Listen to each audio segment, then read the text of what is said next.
Continuamos en Mega Noticias. Le agradezco a Juan Carlos Silas Casillas, coordinador del doctorado interinstitucional en educación del ITESO, que esté con nosotros esta tarde. Juan Carlos, ¿cómo estás? Buenas tardes. Muy bien, muy buenas tardes, un gusto. Gracias, Juan Carlos. ¿Hay en México un diagnóstico de cómo terminó la educación superior después de la pandemia? Bueno, todavía no termina la pandemia, pero ya las actividades presenciales se han recuperado desde hace un semestre, en algunos casos de manera total, o desde hace un año de manera parcial en algunos otros casos. Pero después de la suspensión de actividades en las instituciones de educación superior, ¿hay un diagnóstico de cómo se encuentra la educación superior? Un diagnóstico general, así como tal, no se podría decir que hay un diagnóstico nacional, pero sí hay muchos pequeños diagnósticos conducidos por distintas instituciones que nos apuntan a que quedamos, un poco zarandeados, un poco debilitados en algunos aspectos, pero también hubo otros aprendizajes muy importantes y eso creo que vale mucho la pena resaltarlo. ¿Debilitados en qué y fortalecidos en qué temas? El primero, que es importantísimo, es el de la matrícula. Quedamos debilitados en la matrícula, tanto en licenciatura como en posgrado, como en las ingenierías, incluso en la educación normal. Hubo una pequeña baja en la matrícula cuando tendría que haber un pequeño incremento por la cuestión demográfica. Y esto implica que pues hubo estudiantes que pasaron de la prepa directamente al mercado laboral en vez de pasar a la educación superior, o que hubo otros estudiantes que ya estaban trabajando, que estaban estudiando por medios no convencionales, por ejemplo, y se salieron, ¿no? Entonces ese es uno de los golpes que recibimos. Pero por otro lado, tuvimos aprendizajes muy importantes. Creo que ya aprendimos a trabajar con esta educación en línea. Las modalidades a distancia, por ejemplo, están ahorita muy presentes ya. Incluso en instituciones, como decías hace un momento, que ya regresamos a clases desde hace buen rato, que ya tenemos la presencialidad, pero se siguen utilizando. La modalidad híbrida, por ejemplo, que es un poco compleja de llevar a cabo, porque implica que uno como profesor tiene estudiantes tanto frente a sí en el salón de clase como conectados a distancia. Ya aprendimos a trabajar, entonces creo que pese a que fue difícil y todos lo sufrimos de algún momento, nos trajo aprendizajes, digamos. La deserción, ¿cómo se comportó después de la pandemia? ¿Cómo se comportó la deserción antes, durante y después de la pandemia?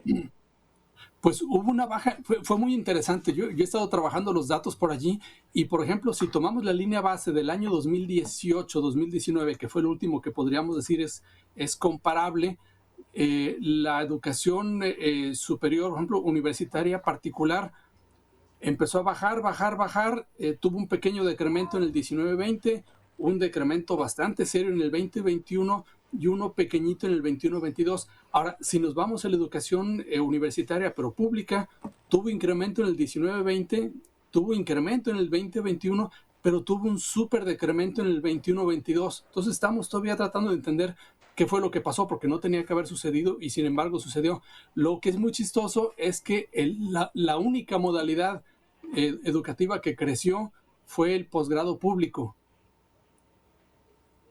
Sí, y posiblemente esta deserción que ocurrió en... No, por favor. Si esta deserción que ocurrió en 21-22 en la educación pública no significa que la educación privada haya absorbido a esos estudiantes. No. Más bien creemos que lo que sucedió fue que las familias y los estudiantes aguantaron hasta donde fue posible los embates pues de los problemas sanitarios, los problemas económicos, etcétera, y en el 21-22 pues ya no pudieron aguantar más y tuvieron que irse directamente al mercado laboral o algo así. Creemos que esa es una de las explicaciones. Sí. Y por el otro lado, los que no desertaron. Ajá.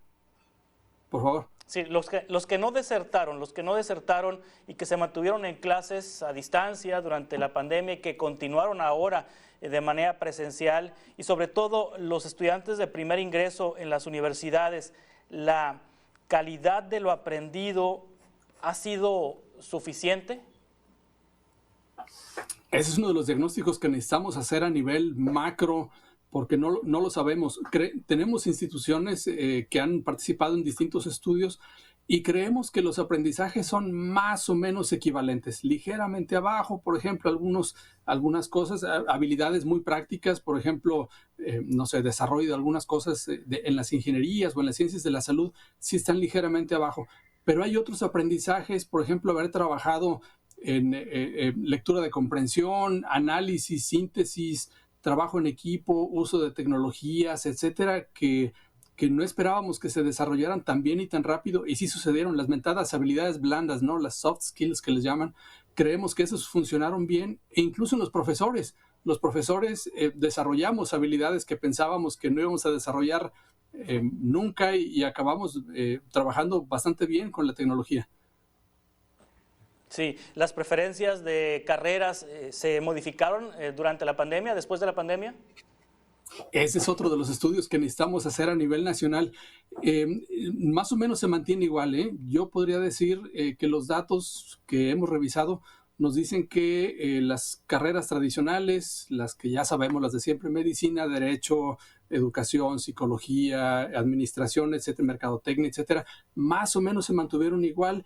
Y nosotros esperábamos que hubiera algún incremento en ciencias de la salud o en carreras de tecnologías que tienen que ver con la salud, y los datos dicen que hubo un ligero incremento, pero así de 0.3%, 0.4%, un incremento muy ligero.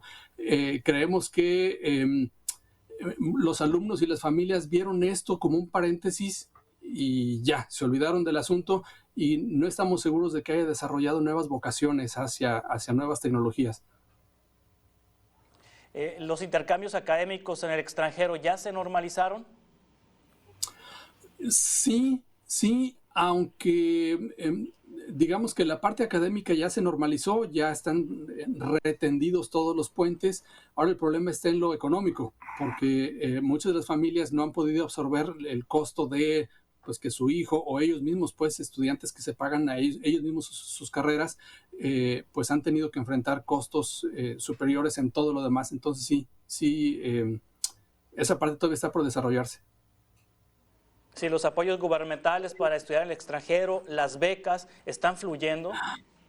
Las becas están fluyendo, pero a cuentagotas. Hemos tenido reducciones importantes, sobre todo en términos de las becas CONACYT, que antes eran, no es que hubiera muchas tampoco, pero antes eran un poquito más, y están fluyendo despacio. Entonces, se están dando, sí, no se pararon por completo, pero sí necesitamos que se acelere un poquitín más eso.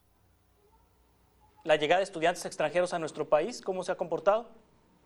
Se ha comportado más o menos igual que antes. Estudiantes, sobre todo que vienen de Estados Unidos y de Sudamérica. De Sudamérica ha llegado bastantes personas. Más o menos se ha retomado el nivel de antes. Europa, pues por distintas razones que tienen que ver con aspectos sanitarios y políticos y bélicos, está un poquito más detenido, pero América, tanto del norte como del sur, está fluyendo más o menos como antes. ¿Hay casos de universidades que hayan extendido sus operaciones a distancia? Es decir, después de experimentar la educación a distancia, que hayan caído en la cuenta de que es una alternativa para ofrecer estudios universitarios. Sí. De hecho, tenemos una proliferación de programas a distancia, ofrecidos completamente a distancia, sobre todo en licenciatura y en maestría. Doctorado, pues obviamente ya no tanto, pero licenciatura y maestría se están ofreciendo bastante, distintos tipos de instituciones y distintos tipos de programas, e incluso instituciones consolidadas que tienen un campus que uno pudiera decir que no necesitan tanto acudir a la idea de la educación a distancia. También están sucediendo.